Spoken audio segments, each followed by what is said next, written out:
Okay, welcome everybody. Welcome. Right. Looks like we have a full list. Hopefully some more join us here, but I think we should get started. While we wait for David to come back, I wanted to introduce myself and get started anyway. So now's a good time to do that while David gets back with us. But welcome for coming. Again, apologize for the technical issues. No matter how much you prepare, there's always some unforeseen technical issues that can pop up. But I am James Pastor. I'm the program director here at Clay Art Center. Thank you for coming to our webinar this afternoon with David Packer, where David is going to walk us through his lovely book, The Earth Has Three Colors. So here in Portchester, New York, we are located in Westchester, New York area. We are north of Manhattan, New York City suburb. Clay Art Center has been around for over 50 years. We are a nonprofit community art center, focuses on ceramic education, exhibition, emerging artist growth, studio access, community building, free public lectures, such as this. So we are currently closed on site. I am broadcasting here from the studio itself, so you can see all the lovely pots behind me. I am here by myself practicing responsible social distancing. Hope you guys are as well. But thank you so much. So if you are new to Clay Art Center and this is your first time with us, we really appreciate it. So much of our mission, like you said, is to spread ceramic education and exposure to the public, and a huge part of that is free public programming and accessibility to everybody. So you know, with that said, happy that you can be here, and thank you for those of you who were able to donate as well to help us continue moving forward in such a difficult time. And also we are delighted to be able to offer free programming as well. So it looks like we're still waiting for David, but I'll give a quick introduction of him. David was born in England. He is a New York-based artist, so most of you are probably familiar with him, but we're very excited to have him here. He has a long history in New York City, showing with Garth Clark and in the ceramic community. Born in England, international exhibitions, collections throughout the whole globe. Very, very well known, and we're very excited to have him here. One thing of note about David as well, he is a Fulbright scholar recipient. His first Albright in Morocco was in 2011. Since then, I believe he's done a second Fulbright in Morocco as well. So I think we're in really good hands here, and we are excited to have him here. David. Finally, okay. Let me get my screen up, and I think we're ready to go, right? Yes.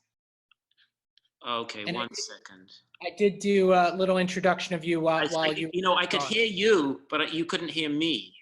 Okay, well we're back on. So thanks for everybody's patience with that. Looks like we're good to go.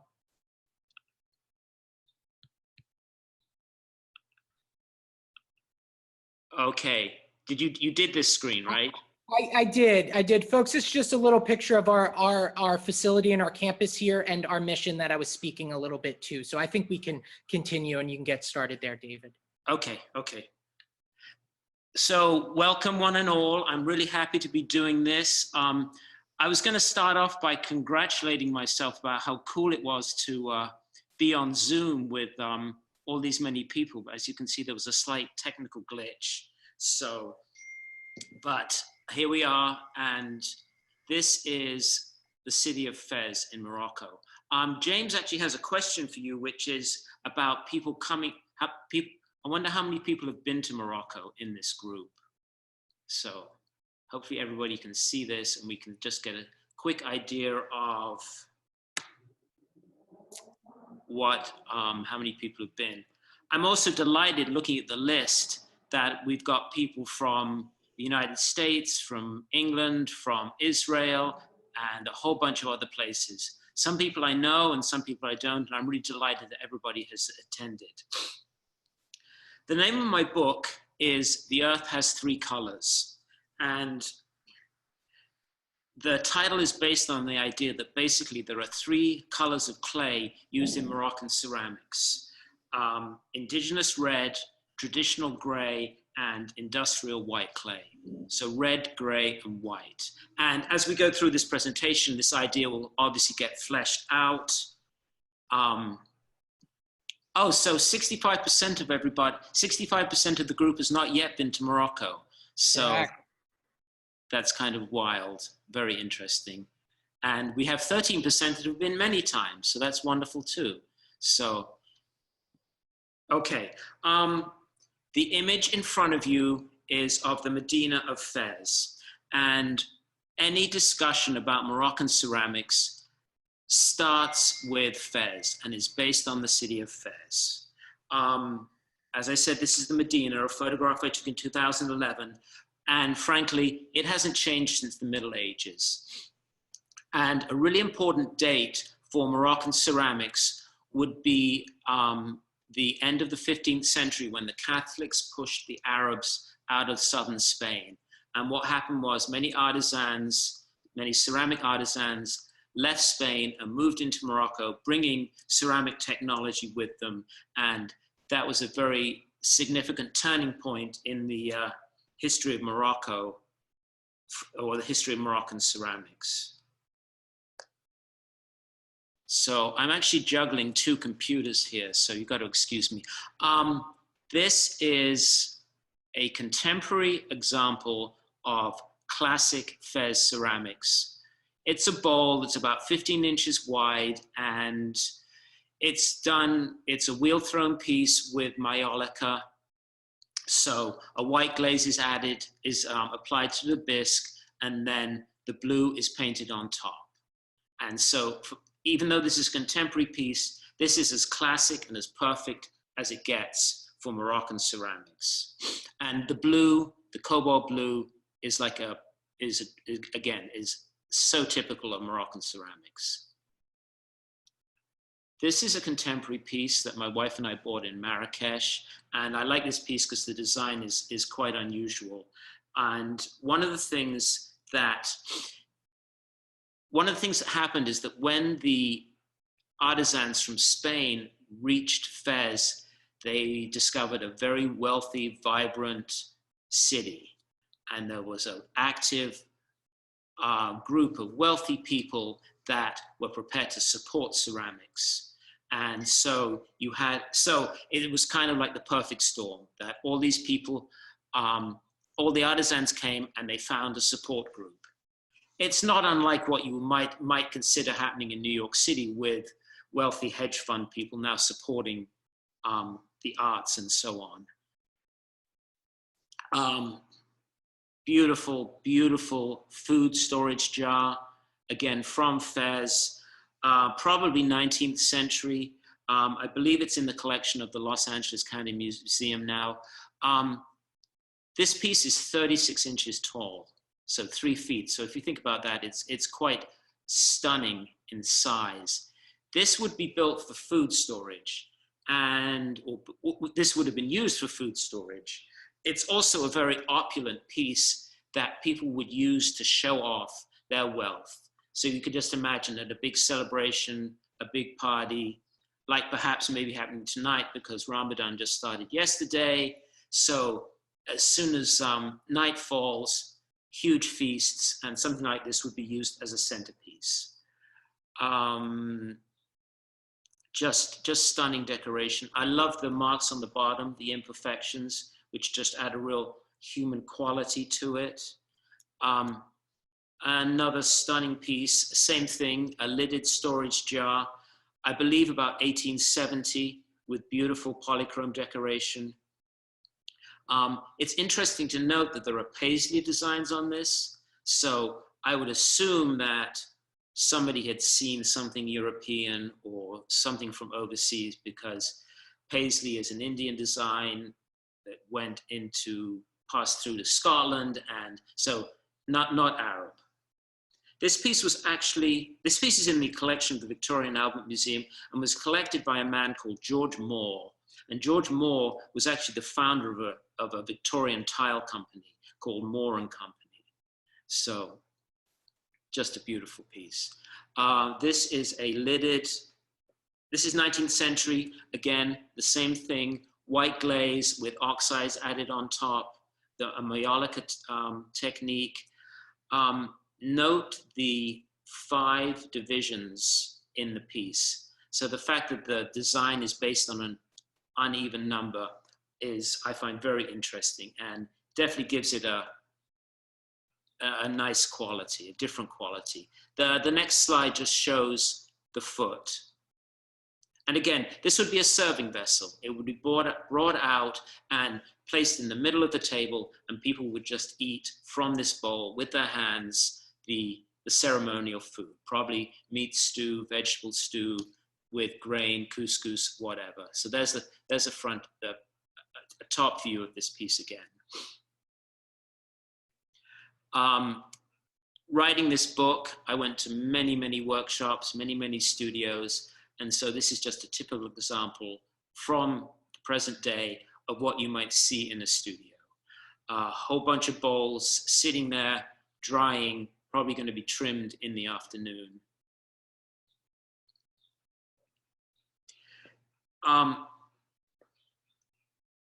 Coming out of Fez, you have 2 distinct but related forms of ceramics. You have the ceramics that I just told you, the classic functional ware, and then you also have what is called zalige, which is a form of cut tile decoration.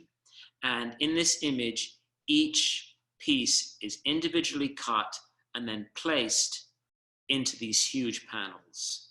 And there's been a lot of work about how the geometry, the geometrics of these pieces work. It starts with a 10-sided, 12-sided star, fans out to 24, goes to 48, then all the satellite pieces are based on the number 8. So the complexity of this in terms of mathematics is just mind-blowing. Just for a point of scale, this is probably about 4 feet wide, something like that. What is fascinating about zalige is also the idea that there are many different patterns in the same space. So for instance, here on the left, you have 2 types of floor pattern. Then on the columns, you've got the main part of the column, and then the top, you've got a separate design with those little sort of like doorway keyhole type things. So for the aesthetic is so maximal, and they just seem to shove everything into the same space and create this absolutely overwhelming visual situation that really does work. And as I said, each section has its own geometric thing going on.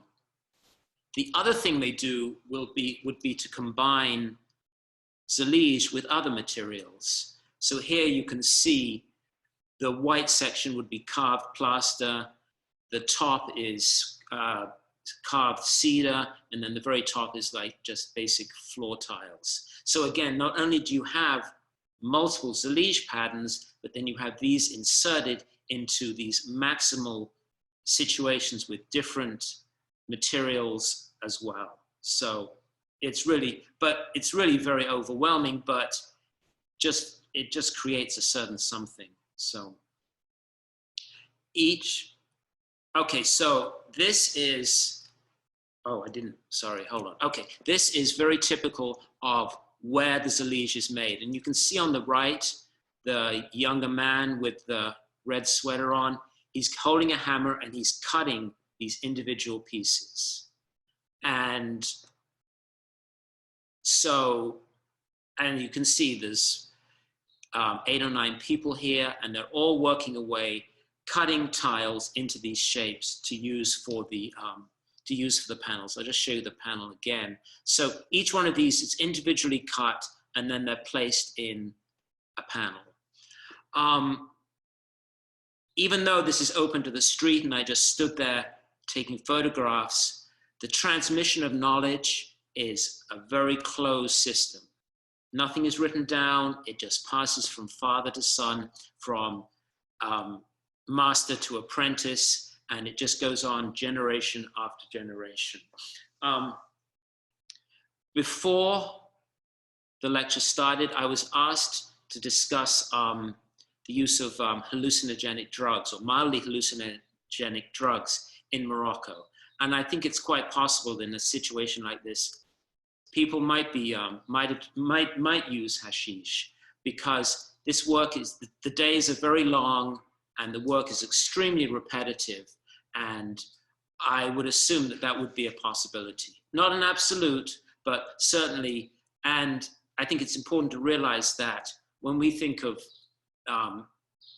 drug use, we think of it recreationally. In a country like Morocco, very different, much more something that is used to get through the day, just to make things a little easier. So, but what really fascinates me, what I just said, is the idea that the knowledge is, nothing's written down here. It's just passed down from person to person. So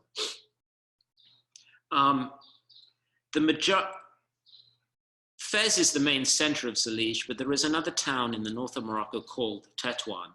And Tétouan used to be the capital of the Spanish protectorate. And so it's actually a very Spanish city. The technique of making Zalige is a little different in Tétouan, so that the edges are softer. I mean, you can see this. This is a floor tile, and I just photographed it looking right down on it. And the edges are softer because the tiles are cut before the glaze. So the glaze curves very nicely over the edge of the tile. But the same thing, everything is cut with these hammers to make these designs. In 1992, in Casablanca, the father of the current king, Hassan II, built one of the biggest mosques in the whole of the Arab world. And this is a view of the minaret. And one of the things that interests me about the Hassan II mosque is the use of the Zalige, because what happens is they decided to make it contemporary. They decided to make it bigger, and they used different colors, and they made it a really vibrant contemporary material. And of all the things we're going to talk about today, Zalige is something that definitely has the potential to expand and grow and develop in a contemporary culture. And we'll talk about this a little more, because not everything has kept up in the same way, but in Morocco, this is, with Zalige, this is definitely the case.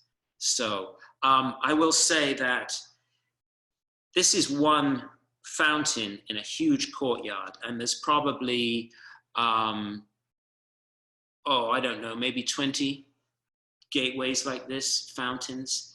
And this mosque, including the outside of the courtyard, can hold 100,000 worshippers. So it's an absolutely huge space, inside and out.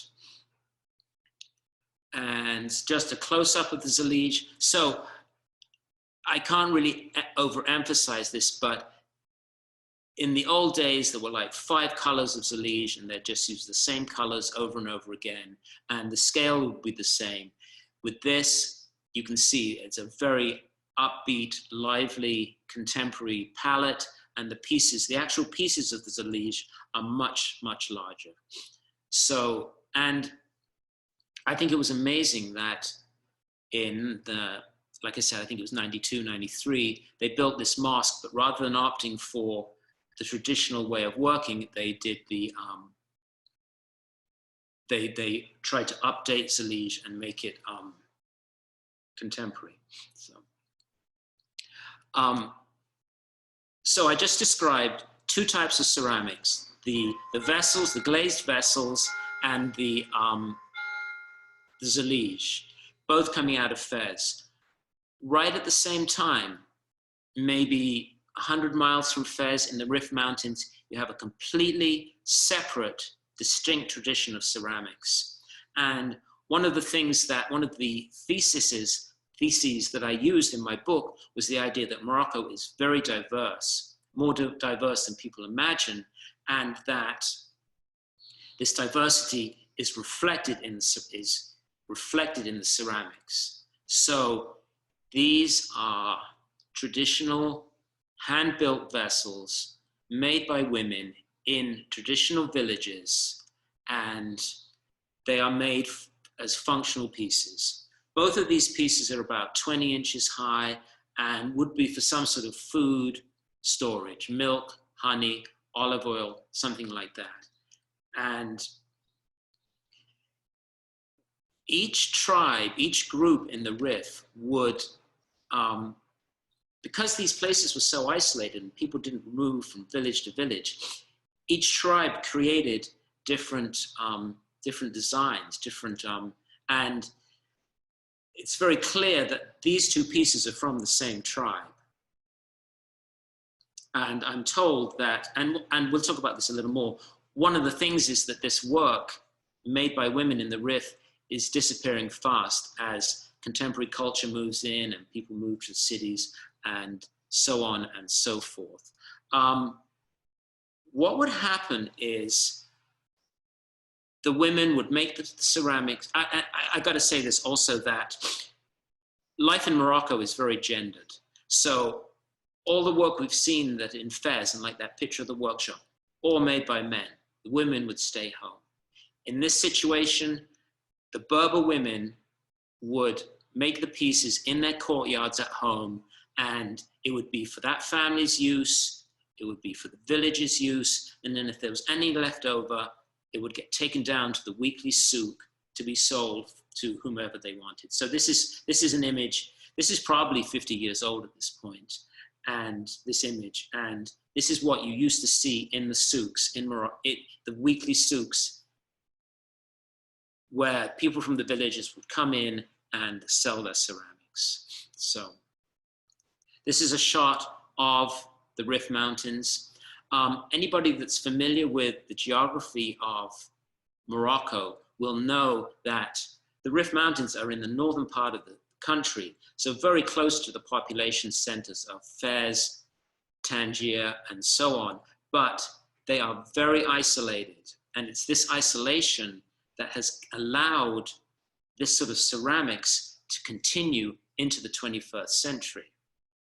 As I said, it's under serious threat of extinction now, but I know that in 1980, there were maybe upwards of 50 different groups, 50 different villages making distinct forms of this hand-built ceramics in the Rif. And now we're down to very, very few. 2 years ago, I met this woman in a little village in the Rif Mountains, and she is making pottery this is her courtyard, and this is her after she's been making pottery for the family. And this is the road walking down to her house. One of the reasons why this ceramics is dying is because these traditional lifestyles are very hard and not sustainable. People are getting more education, thank goodness, and moving to the cities. So the downside is that we're losing this wonderful ceramics, but obviously, you know, progress is progress. So, and this is the other side of the courtyard. The woman in pink is the daughter or the granddaughter, and this is how the piece is made. This is how it's fired. This piece was still hot when I took this photograph, and the pieces are just laid on the ground, covered with wood, and fired. So again, for the ceramicists, it's a very low fire technique. And again, there's a sort of disposable quality to this work because it's low fire, it's somewhat brittle, it breaks, they make more. The man on the left with the white hat, we had met him in another village, and he realized what we wanted to do, and so he brought us up there and showed us this woman making this ceramics. And as I keep saying, I mean, this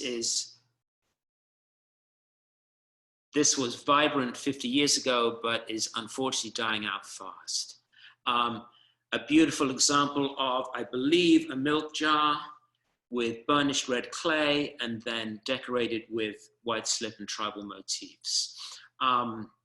This is from a group called Mitua near Katama, which is right in the middle of the Rif Mountains. And again, those in the know would be able to say, oh, this is from that village. This is made by that group. And it's extraordinary to think of the idea that the villages were so isolated they could just develop their own aesthetic and their own way of working without really communicating with anyone else. So, and again, feeds into my thesis of the diversity of Moroccan ceramics. This is a contemporary piece from the Rif, and manufactured by a tribe called Beni Mezgouda, which is near Fez. And again, you can see that very traditional, very simple tribal decorations in this piece. Without going into a huge history of the ethnography of Morocco, the Berbers were the original inhabitants before the Arabs came in the 8th century, and the Berbers still occupy large parts of the country, certainly in the more rural areas. The Berbers also not only were or are in Morocco, they are in Algeria. And this is a piece made in the mountains of Algeria, kind of a continuation of the Rif. And this piece was made in about 1850. And it was brought back, and that is now in the collection of the British Museum. So again, you can see the same basic technique: the red clay, the burnishing, the white slip, the black decorations, and the tribal motifs that are ubiquitous in Morocco. And anybody who's seen some of the rugs in Morocco will see, or even some of the tattoos that the women have, will see these motifs used again and again. And they're like pictographs. They're used, they mean something. They're symbolic of like mountain or river or lake. So right beside this, right beside what's going on in Fez, you had this completely separate tradition that had nothing to do with the work of the men in the towns. This is the work of women in villages. So, and then, now, in the beginning, I had said that Fez is, it kind of all starts with Fez. And one of the things that has happened over the years in Morocco is that Fez has exported ceramic technology, and it has exported the workers, the men that make ceramics. This is a town called Tamgrout, and Tamgrout is south of the Atlas Mountains, the high Atlas Mountains in the northern part of the desert. So if you keep going south from here, eventually you would hit Mali. And the story is that it's 52 days by camel to Timbuktu. And back in the day, before the borders were closed and all that stuff, this was a town that was on the route that the camel traders would take. Gold, slaves, salt. It was actually known as the salt route, would all pass up from Africa into Morocco and then ultimately into Europe. And this was I see we're up to 57 participants, so that's really great, by the way. So Tamgrout was an important staging post on this route. And what happened was, in the 16th century, Morocco decided they need to beef up their presence in this town. So they kind of established a ceramic industry.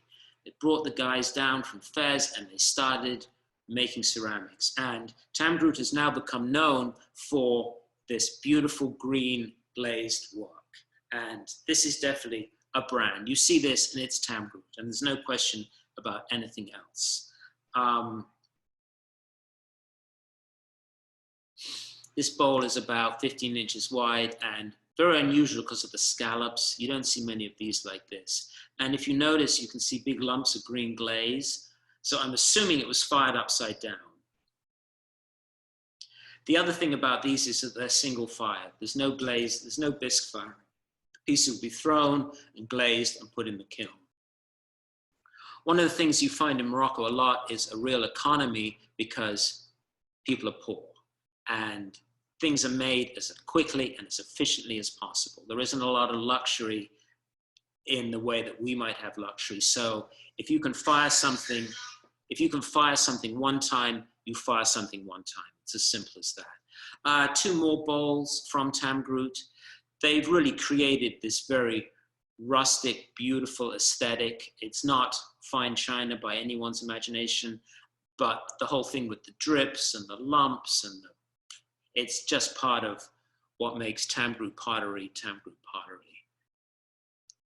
So, here's a typical example of what one of the shops would look like in Tamgroot.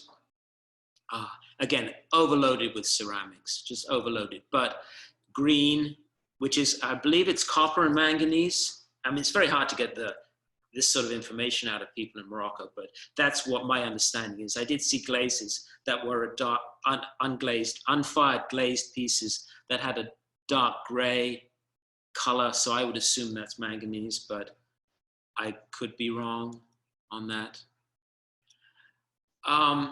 Another form of ceramics that has its roots in Fez would be these pieces where the ceramics are bisque fired and then the work is just taken straight into the market. And then the men in the stalls would decorate the pieces with what's called katran, which is a form of black resin. So you can see on these pieces, they would probably just decorate them with their fingers. And what is charming about this is that this resin, it smells because it's a tree resin. It's some sort of juniper tree resin. And the resin gives the water a taste. And it's something that is highly, highly prized in Morocco and really delighted and really enjoyed by Moroccans. So this is still going on. But again, as far as I'm concerned, very much influenced by Fez. This is actually in Fez in the Receive section. And you can see here you have a certain sophistication of decoration where someone's really, these pieces are much more basic, much more utilitarian. These are a little more special. Someone's really working very hard to make something interesting. And don't get me wrong, these pieces smell. It's amazing. This is some pieces in the Henna Souk in Fez. So anybody who's been to the Medina in Fez, right down the bottom, right down by the Karouin Mosque, there's this little old souk, little old courtyard called the Henna Souk. And there's one man who's making these beautiful, beautiful pieces. And again, you can see here, there's a real high quality for the decoration where the resin is applied in these beautiful patterns. So, and I'm looking at these, and the shop owner is right there, and he's doing it as we speak, because this is how these men fill the day. They're in their stalls 10 hours a day, 7 days a week, every day of the month, and so this passes the time by using these, by making these decorative pieces. So, an interesting little aside is that Morocco can get very warm, and so what happens is people will leave water on the street for people passing by to drink. So here we have a green plastic container with water in it, and then the resin decorated mug on top. And anybody that knows me and my interests will know very well that I'm also very interested in plastic and how plastic has replaced ceramic as a medium in a country like Morocco, as well as here. So the juxtaposition of these two, I find very pleasing. So, okay, now another shift. Just like in the 16th century, they moved potters from Fez to Tamgroot to set up that industry. So in the 20th century, the French reinvigorated a city called Safi with a ceramics tradition. And the same thing happened, is that all the technology, all the artisans came into Safi. And I would argue now that Safi is probably the preeminent, the most important town in Morocco for the production of ceramics. And I will say, of course, that now you can buy these Safi ceramics everywhere. There's one man called Boujema Lamali, who was an Algerian Berber who was educated in France, and he was brought in to really start this whole thing in Safi. And so this is one of his pieces. And you can see it's a glorious mix of Berber designs with perhaps a more European shape. And so he was really mixing the different styles and techniques. He was also using early industrial technology, and we'll talk more about that in a little bit.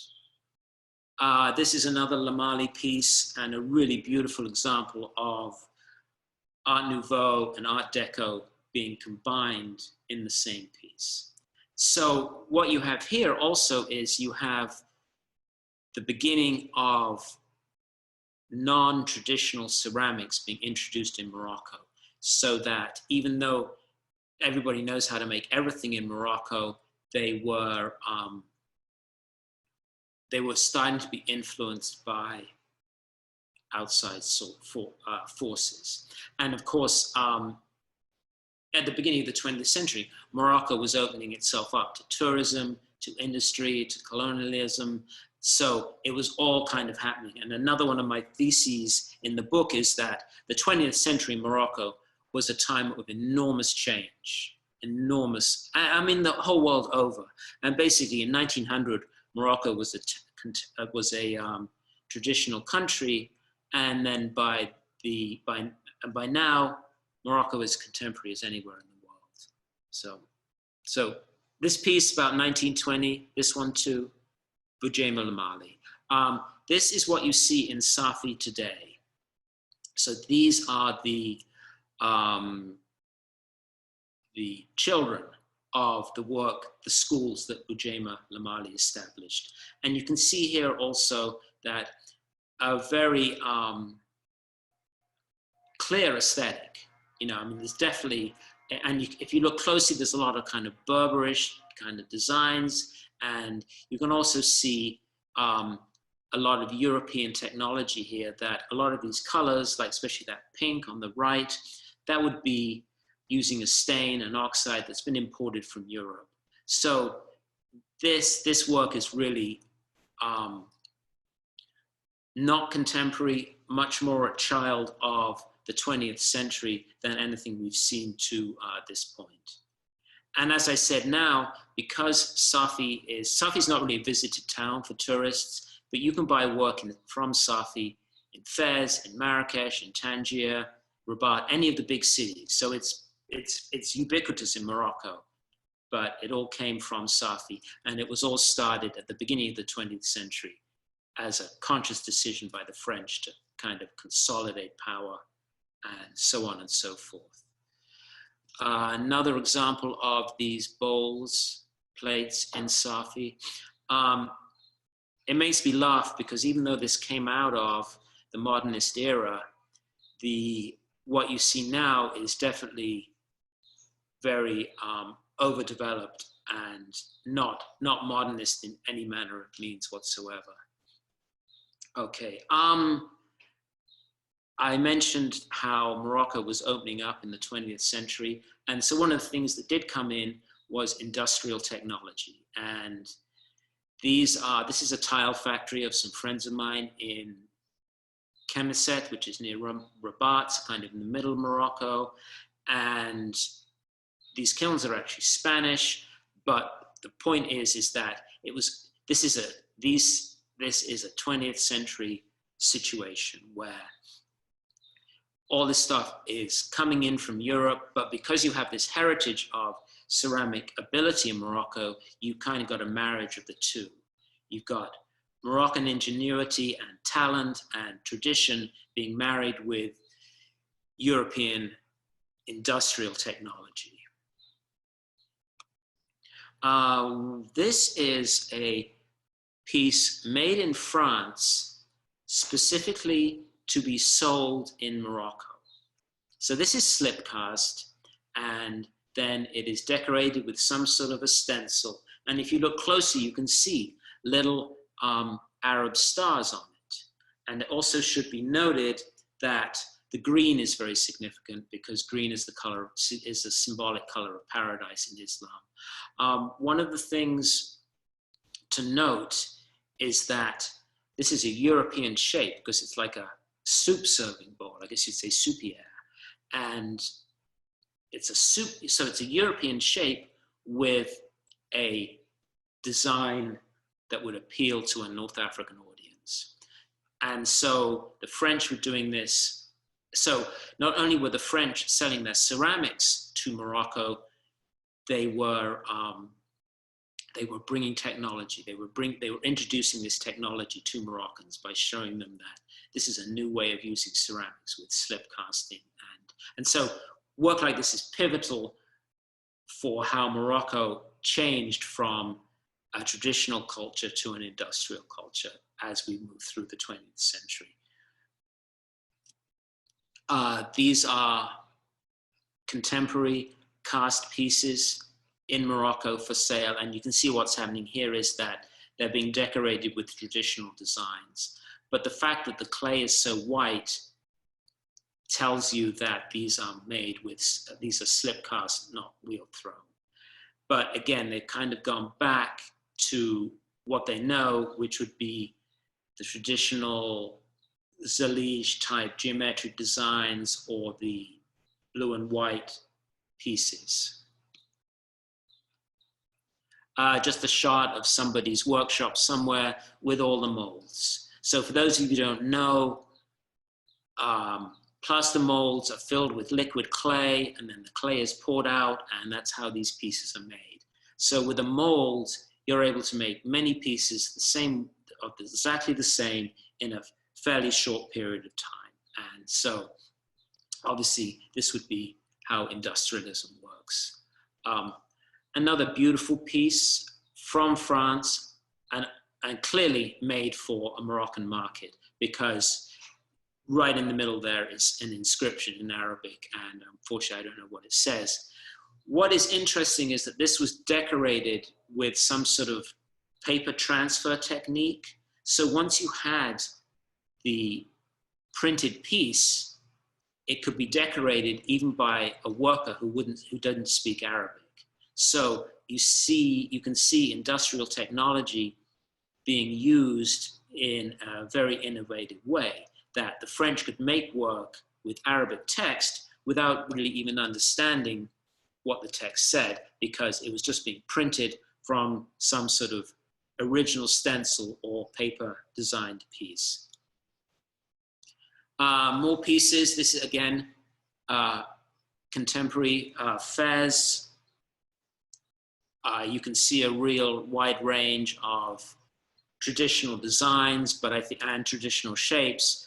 But as far as I can tell, most of these, if not all of them, are made with slip casting. So again, it's really interesting, like the pieces in the middle on the right, traditional Moroccan forms with traditional Moroccan designs, but made in an industrial manner. So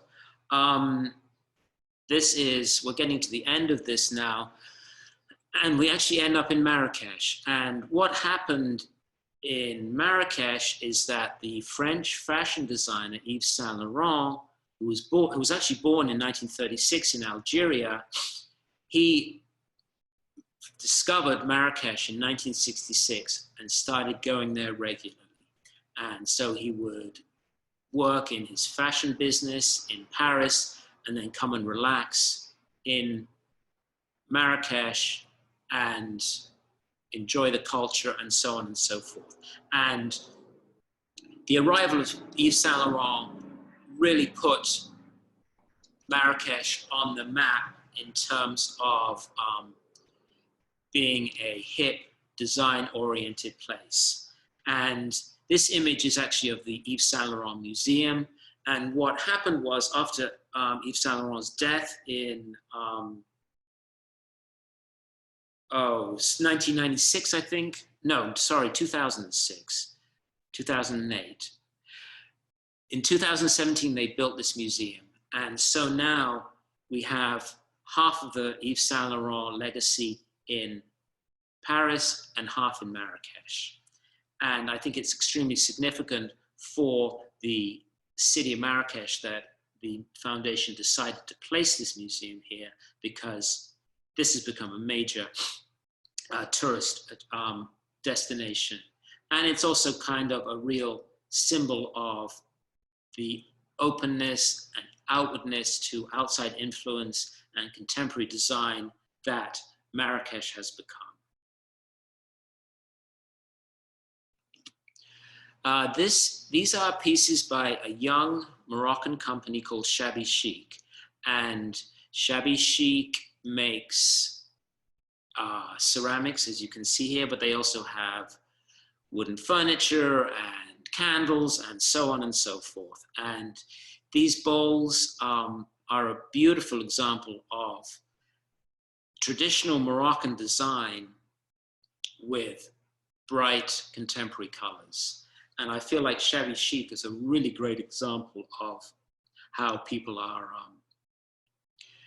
incorporating the tradition in a really contemporary way. And what is great is, so they have different lines. So this is one, this is one line, and here's another line. You can see the similarities, but there are differences. And all of this stuff is available online. It's all available to be shipped. So this company is completely 21st century, but it's really mining the beauty and the power of Moroccan tradition at the same time. This is one of their storefronts, and I took this photograph just because I wanted to just briefly talk about Beldi, the concept of Beldi, because what Beldi means is it means local. It means, and so they're saying, I mean, it said local Beldi and proud. So Beldi means local, it means traditional, it means all the stuff I was just talking about with Morocco. And so they're really, and this little storefront kind of says it all, because first off, it's in English. And even though a lot of people speak English, this is an Arab country that had a French colonial history. So they're definitely accessing a larger internet savvy culture by promoting themselves in English. And then as you see at the bottom, they got the hashtag. So it's a really beautiful blend of the traditional with the with contemporary social media marketing and all that good stuff. So this is the last artist I want to talk about. This is a young woman named Bushra Budoya, and she was born in Casablanca, and then she went to art school in London, and then she came back to Morocco, and now she has a workshop. Even though she's from Casablanca, she chose to put her workshop in Marrakech for all the same reasons that Yves Saint Laurent moved there. And these are very simple. The largest bowl here is probably 12 inches in diameter. These are all bowls, red clay. The pieces are thrown for her by someone else. Then in red clay, then a white slip is added, and then she puts these decorations in. One of the things I love about her work is the way she markets herself. So she's talking about the desert. She's talking about the way we think Morocco might be, with the light and the desert, the desert light, reed stuff, and then her designs. So but what really interested me about this woman's work is that she's a Moroccan who has been educated in the West and is coming back. So it's the perfect blend of the two things. The European design sensibility with Moroccan techniques and traditions. And this is another one. So again, you see, she's got this styling down perfectly. It's, because this is so like Moroccan desert, so Marrakech, the colors and everything. The final point to make is that even though she has, like I said, this European design vocabulary, these works really reference the stuff I was showing earlier. After Fez, I took you to the Rif Mountains, and the similarities between what is prehistoric, literally, ceramic production in the Rif Mountains is now being referenced by this young, hip Moroccan woman. And so the circle is complete as far as I'm concerned, and it's work like this that is really, for me, really exciting and really part of the future of Moroccan ceramics. And that is it, everybody. This is my book. So, and obviously what I've done just now is given you a 45-minute version of a book that is nearly 300 pages. So obviously there's a lot more information and so on in the book than I've given you here. Well, it was a real pleasure. Thank you for sharing. Listen, thank you, James, and I want to thank everybody that came. It's really been fun. It's really been fun seeing all the names on this list, because half of them are friends. So that's been very gratifying. Yeah, it's amazing what this new digital world how far we can reach. It's really become global too. So. Oh, I told you this yesterday. I think it's amazing because, I mean, if I got 15 people in a room, I would feel like I had a big turnout. And now what do we have? 56? Yeah. So it's kind of great, right? I mean, it's like, maybe this is better. I don't know. Yeah. Well, it was really wonderful, and thank you for everybody for joining. And keep looking on clayartcenter.org for upcoming visiting artist lectures. We have more coming in May for sure. And check out David's book.